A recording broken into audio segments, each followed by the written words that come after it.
rassurez-vous, je ne peux pas faire comme vous.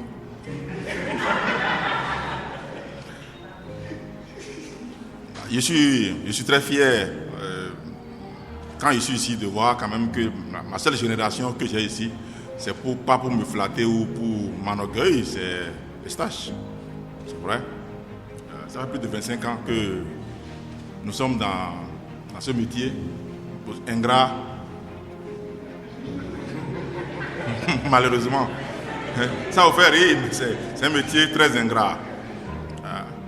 Avec tout ce que cela met sur votre chemin de tribulation et de tout le reste.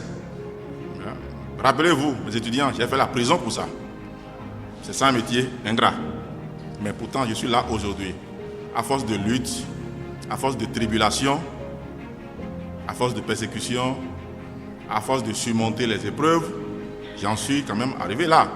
Et je suis fier quand nous nous regardons, quand je vois les stages et je vois d'autres également, de vieux combattants qui sont là, qui tiennent bon, qui continuent de tenir le flambeau pour les autres. Je dis toujours que vous n'avez pas de raison de désespérer.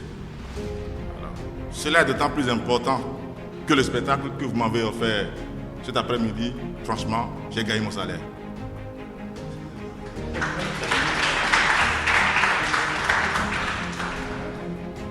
Mes étudiants, vous m'avez épaté. Petite histoire, Aïcha est où? Elle est derrière. À une semaine de l'événement, j'étais à Paris, elle m'a lettre. Elle dit, Fondé, nous avons un problème. Je dis, quoi? Elle dit, à l'instant même, j'ai 2 inscrits en 3e année, 0 en 2e année. Je dis, comment? Mais comme on le dit, les enfants avaient versé ma figure par terre. J'ai accepté d'abriter une formation dans mon école, une école de journalisme hautement appréciée, et on dit à ces journalistes-là, pour la plupart, inscrits en radio, de venir améliorer leur voix, et il y en a 2. Alors, va leur dire, s'ils ne s'inscrivent pas pour cette activité, et ceux qui sont en radio et en télé, je les balaye tous, je les envoie en presse écrite. Puisque là-bas, on n'a pas besoin de voix. Rassurez-les que ce n'est pas un problème. Quand cela ne tienne, ils ne feront pas la formation, mais ils iront tous en presse écrite. Je les présente à l'examen national en presse écrite. Bon, une semaine après, il y a eu des réviviscences, il y a eu des manifestations d'intérêt, et puis vous avez eu la classe que vous avez eue. Ça n'a pas été facile. J'aurais aimé que, malheureusement, les 2e années, qui sont la pépinière même, que nous commençons par préparer pour aller plus loin, j'aurais aimé qu'ils participent, mais je n'en ai pas vu un seul. C'est bizarre, sauf si je me suis trompé. Il y a une 2e année, 23 étudiants en 2e année, une quinzaine de filles et personne, peut-être qu'ils sont en 2e année, qui ne sont pas concernés. Mais je suis fier quand même parce que les 3e années, pour l'essentiel, vous avez fait ce qu'il faut faire. Vous avez relevé le niveau de l'école. Autre chose que je n'ai pas compris aussi, où sont passés les hommes qui sont en radio? J'ai des hommes en radio, non? Toli, les hommes ne sont pas en radio? Tous les hommes sont en presse écrite? Alors, quand on est à la télé, on n'a pas besoin de voir. Cet exercice, c'est d'abord ceux qui sont en télé. Au passage, à la radio, on ne vous voit pas. Exemple, notre doyen René Bewa, franchement, quand tu écoutes sa voix, au niveau de la voix est indescriptible. Et c'est comme moi quand j'avais 25 ans au piano. Plus maintenant, quoi. Je suis rouillé. Mais c'est vrai, hein, cette virtuosité-là, c'est impeccable.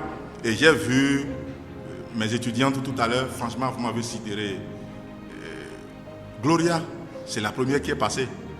Franchement, j'étais épaté, je ne savais pas qu'elle avait du caractère comme ça. Elle dégageait une certaine énergie figurante.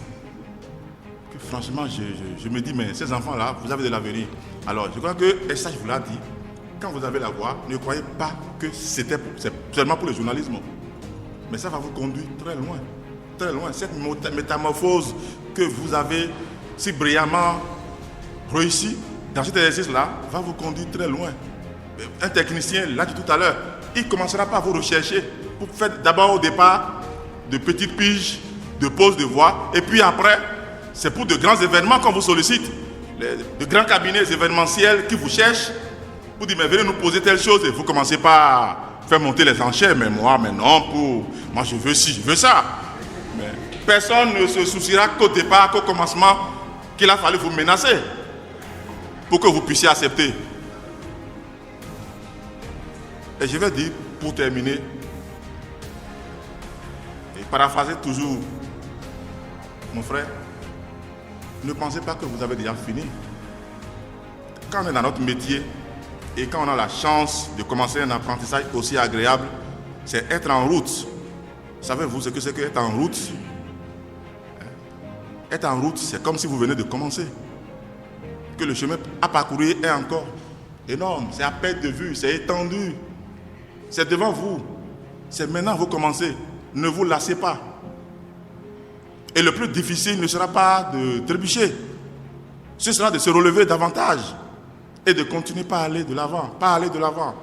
Pas cultiver ce que vous avez en vous de meilleur et à l'offrir. Alors vous sortez de votre école avec un diplôme en journalisme et avec une voix excellemment travaillée. Vous gagnez 2 choses. Et beaucoup plus, peut-être même plus tard. Je vous remercie.